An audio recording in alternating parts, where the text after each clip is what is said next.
Que no te engañen en los productos y servicios. Aquí empieza Consumidor Capital.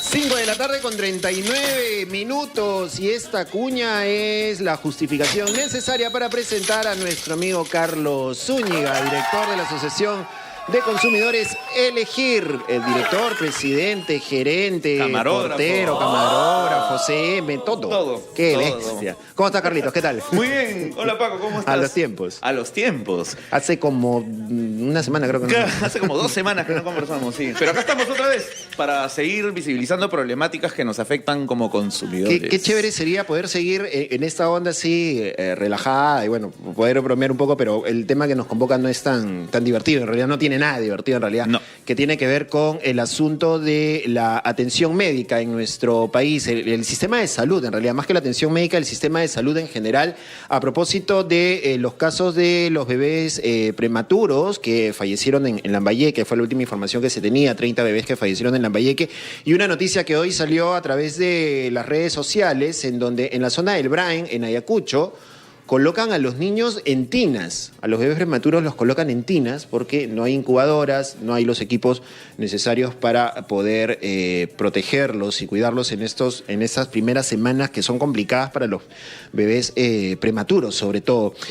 Carlos, cuéntanos, ¿qué han podido ustedes ver desde Elegir respecto al tema del sistema de atención en salud, el servicio de salud para los recién nacidos? ¿Qué información tienen al respecto? Ya, mira, este es un ejemplo que visibiliza, es un muy buen ejemplo, el tema del área de neonatología del sector público, es un buen ejemplo que muestra, diría yo, la indolencia con la cual estamos tratando de la salud de los peruanos, ¿no? Han habido esos casos de Lambayeque que eran creo que unos 30 niños, suman, según la ministra, ha dicho justo me parece que ayer, son 1.200 casos en este año, 1.200 niños muertos, justamente por diversas razones, pero tienen que ver normalmente porque no existen capacidades de atención, es decir, hay un 12% de las incubadoras para niños que han nacido prematuramente que no funcionan. Y no hay plata para arreglarlas. Han habido reportes para que las arreglen. No se ha arreglado nada. Estos niños necesitan unos cuidados muy especiales porque tienen que estar sometidos a una terapia que es una terapia, llamémosle de luz, es una fototerapia, y tienen que también estar con temperatura controlada. Entonces, en esta noticia que tú comentabas de los niños en bateas, lo que habían hecho los doctores, con la mejor intención del mundo, es hacer, digamos, equipos caseros para poder manejar el hecho de que no hubiese una inversión no solamente, en este caso no es solo desde el Estado, sino del Estado y también de los gobiernos regionales, porque ambos tienen participación en el tema de la compra, ¿no? Entonces hay responsabilidades compartidas, pero hay muchísima desidia y sobre todo hay un componente de corrupción y un componente de falta de orden a la hora de desarrollar los procesos de compra en el Estado. Ese es el tema de fondo, ¿no? Finalmente tenemos un Estado que no sabe, que compra mal, que tiene diseñado mal su proceso de compra, que hay mucha corrupción de por medio, se pierde la plata que serviría para hacer mantenimiento de los equipos o para hacer compra de equipos. Al final no tenemos profesionales de neonatología. Tenemos hay 11 regiones en el Perú, 11, que no tienen ni un solo especialista en neonatología en el sector público. Y son justamente espacios donde al final las niñas, porque en verdad casi la mitad de partos que terminan siendo prematuros es porque la madre es menor de 17 años. Ese es otro rollo que tiene que ver también con el tema de salud pública. Y de educación. Y de educación sexual. Claro, ¿no? Pero el Eso resultado... que tanto le gusta a la congresista Arimborgo. Sí, o sea, es más, voy a decir, de educación con enfoque de género. Ese tema... ¿Cómo has dicho? Enfoque de género. Qué miedo. Ese tema... ¿Tú sabes cuántos amigos congresistas deben estar así? Sí, están ardiendo las orejas, pero sí, es que hay que decirlo. Hay entre el 40%, si no me equivoco, son niñas entre 12 y 17 años. Lo que significa que entre 12 y 14 es violación. Son hijos producto de violación. Una de las niñas que daba su testimonio en Lambayeque, que salió en los medios, decía, es mi segundo bebé fallecido. Pucha. 16 años, o sea, ella fue el año pasado seguramente a dar a luz a otro bebé, 16 años. Claro. O sea, tú sacas tu línea y dices, Oye, que tan temprano empezó, es violación. En el mejor de los casos, ponle que hubiese sido el primer hijo a los 15. A los 15. Y ponte en el caso de que el padre hubiese sido un mayor de edad. Eso significa, eso es violación. O sea, es violación. Y entonces hay muchos temas desatendidos en el tema, en cuanto a salud mental también. Y entonces no nos estamos dando abasto y la gente se está muriendo. Eso, o sea... Eso es. Es complicado. 212-5353 es el número telefónico de Radio Capital para compartir tus comentarios, opiniones y nos cuentes también tus experiencias, sobre todo las mujeres que nos escuchan, las chicas que nos escuchan, si es que han dado a luz, cómo ha sido su experiencia de dar a luz en un hospital público o a lo mejor también en una clínica privada en donde también hay de todo, ¿no es cierto? Y nos cuenten cómo ha sido la experiencia y cómo califican la atención de partos en nuestro país y en la ciudad capital. Estamos con Carlos Zúñiga, presidente de la Asociación de Consumidor Elegir. Vamos a la pausa y retornamos. Carlitos, ¿te quedas con nosotros un rato más? Por supuesto. Vamos a la pausa y retornamos con más aquí en Radio Capital, la radio de Lima.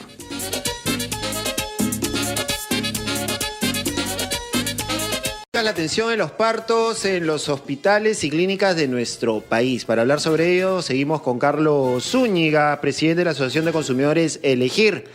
Carlos, ¿cómo va el tema? Porque, vamos, explota este caso, o se hace público el caso de los bebés que fallecieron en Lambayeque, y de inmediato desde el Congreso ha habido pues todas las reacciones de que sí, Vizcarra, dictador, maldito, que no das plata para los bebés y que quieres gastar en el referéndum, lo clásico. Ajá. ¿Pero qué se estaba haciendo desde el Congreso, desde las comisiones de salud, de defensa del consumidor, respecto a este tema? Lo acabas de decir, no puedo aportar nada más. O sea, es que ese es el tema.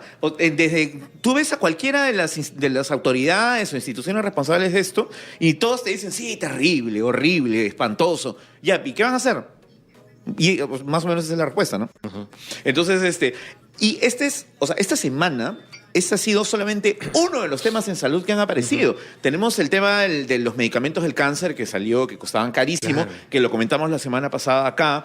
Salió también este tema que hubo una mesa de trabajo la semana pasada organizada por el congresista de Belaunde, que justo te comentaba, que era sobre el precio de los medicamentos cuando tú vas con seguro a una clínica privada, que también es un abuso.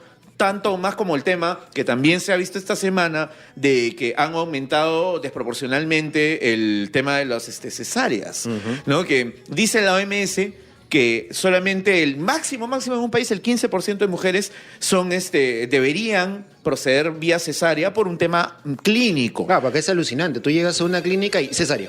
Claro. O sea, es alucinante. No, y además el costo es mucho más alto, entonces claramente hay una ganancia por ese lado, pues, ¿no? Pero no es que todas las necesiten. Y cuando una mujer no necesita la cesárea y aún así le dicen, pero es más barato, más práctico, más no sé qué, la están exponiendo a una serie de riesgos que no tiene por parto natural. Entonces, ahí hay un problema también, ¿no? Hay muchas cosas que están en el aire solamente esta semana, mira. 212-5353, 212-5353, el número telefónico de Radio Capital. Estamos con Cecilia a esta hora. Cecilia, ¿cómo estás? Buenas tardes. Hola Paquito, ¿qué tal? ¿Qué tal, Cecilia? Cuéntanos, acá estamos con Carlitos, se escucha. Hola Carlos, ¿qué tal? Hola. Mira, acá también es la denigración que tenemos en las personas que pagamos de salud. Yo tuve una pésima experiencia con mi hijo, yo di a luz cuando yo tenía ya prácticamente 38, 39 años. Se supone que yo por esa edad y porque tenía preeclampsia tenía que dar parto cesárea y me hicieron dar parto natural. Si yo no estoy despierta, le escucho a la obstetra que dice ten cuidado, ya ves, casi se te cae. ¿Qué pasa? Grité. Y felizmente mi hijo tiene 8 años y no tiene nada que les hubiese caído de cabeza. Pero vamos a ir, porque ellos son médicos, ellos estudian 10, 12, 15 años, tienen que humillar a las personas, Paco y Carlos. Yo no entiendo. A mí, ¿por qué? Porque dicen que yo tengo 39 años. Oye, abre las piernas. Oye, pare como las has parido el resto de tus hijos. Honestamente, yo ni me acuerdo en ese momento. Me he sobresentado el momento que estaba pariendo a mi hijo, a mi único hijo, y yo le digo, oye, ¿tú qué te has creído? Le dije, ¿tú qué crees que tú tienes más estudios que yo? Cuida tu lenguaje, yo soy una docente, estudio leyes, ¿qué te crees? Le dije. Y volví en el parto. Yo no sé, Carlos, por qué los médicos tratan así a las personas, porque saben que nosotros dependemos de la salud de ellos. Hay un tema de cuestión humana. Ahí, ¿no? Es conciencia humana. Exactamente. Como te digo, ¿por qué trato mi... Y todavía me dicen, da gracias. Y todavía cuando salí todos me dijeron, dé gracias que su esposo. Primero yo soy madre soltera. Y fíjese, ¿quién paga? el seguro. No lo paga este sinvergüenza, le dije, lo pago yo. O sea que, porque el niño tiene el apellido del sinvergüenza, dicen que él paga. No, no solamente eso, Cecilia, esto es un típico, clásico y terrible caso de violencia contra una mujer en un centro de atención de salud. Eso es, ¿no? O sea, ellos no tendrían por qué meterse en la vida personal de nadie. La función del médico, en este caso de la obstetra, el neonatólogo, todos los que están ahí interviniendo, es esencialmente hacer que des a luz sano a tu hijo. Claro. Nada más. El tema de los juicios personales hay que dejarlos a tu casa un domingo. O sea, no es un asunto que debería estar ocurriendo ahí. Y pasa tanto en público como en privado, ¿no? Y ahí, por ejemplo, hay un tema de gestión de calidad que su salud no sé si esté haciendo, no sé qué estén pasando con esas quejas, pero he escuchado muchísimo de eso también. Gracias más bien por el... Gracias, Cecilia, por tu comentario y por tu testimonio. 212-5353, el número telefónico de Radio Capital. Estamos con Roberto. Roberto, ¿cómo estás? Buenas tardes. Buenas tardes, Paco. Buenas tardes, Carlos. ¿Qué tal? Para contarles más o menos mi caso, ¿ya? Mi hija tiene 1 año 2 meses. Mi esposa y yo, cuando mi esposa sale embarazada, ninguno de los dos teníamos seguro porque somos independientes. Y empezamos a buscar diferentes clínicas, no voy a decir los nombres, pero unas me cobraban por parto natural, por decirte 7.000 soles todo el proceso del parto, ¿no? O sea, todo el proceso del embarazo. Claro. Un paquete completo. Pero si llegaba parto, en el momento del parto me decían parto por cesárea, me cobraban de 2.000 a 3.000 soles más. Claro. Que yo te veo.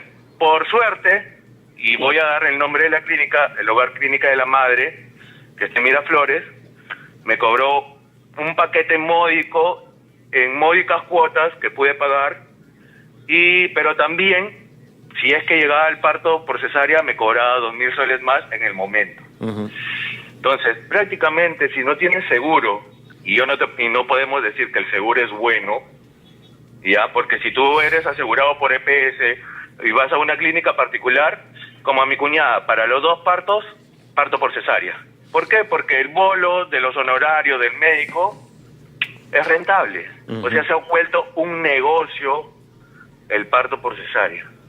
Así es. Y las clínicas, y todas las clínicas no están preparadas para parto. A veces hay insensibilidad con los médicos. O sea, yo, por ejemplo, pagué en el Hogar Clínica de la Madre, al final... mi esposa es obstetra de profesión, por si acaso. Además.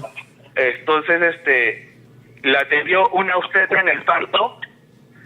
Justo mi hija nace en la fecha del mundial en junio del año pasado, y el doctor no estaba por estar viendo un partido. Decirte eso nomás.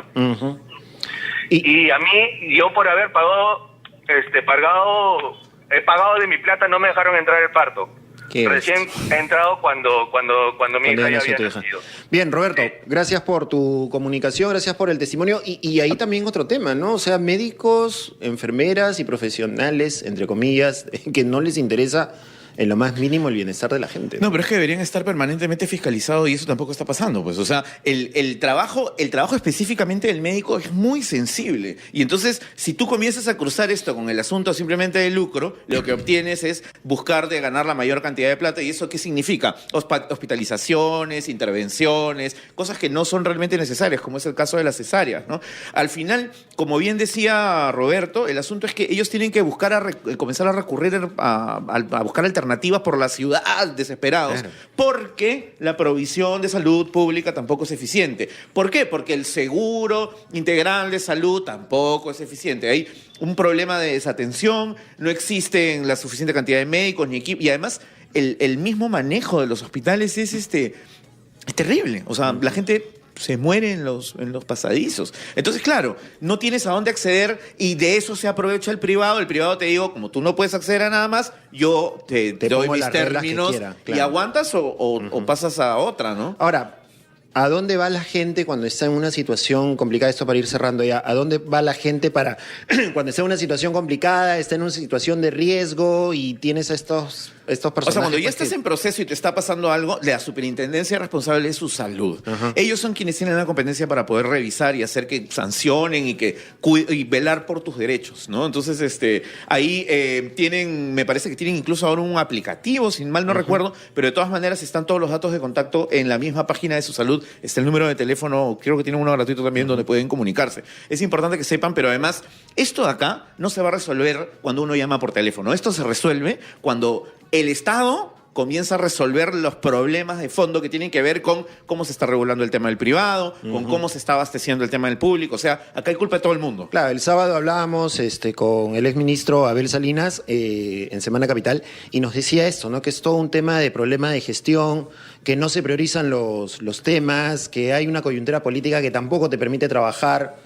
Es una situación bien complicada. Claro, no avanza nada y al final, sin ir más lejos, el otro tema que conversábamos, el de los medicamentos. Como no hay alternativas a los medicamentos, el Estado mismo está atrapado, termina pagando un montón de plata y ese montón de plata que estamos pagando en 4 pastillas es algo que podríamos usar para atender más eficientemente a un montón más de personas. Hoy día no acceden todos los que deberían y los que acceden a la salud acceden mal. Bueno, sin duda alguna, un tema para seguir conversando y seguir dialogando en próximos programas, Carlos, como siempre. Muchas gracias. Un gusto.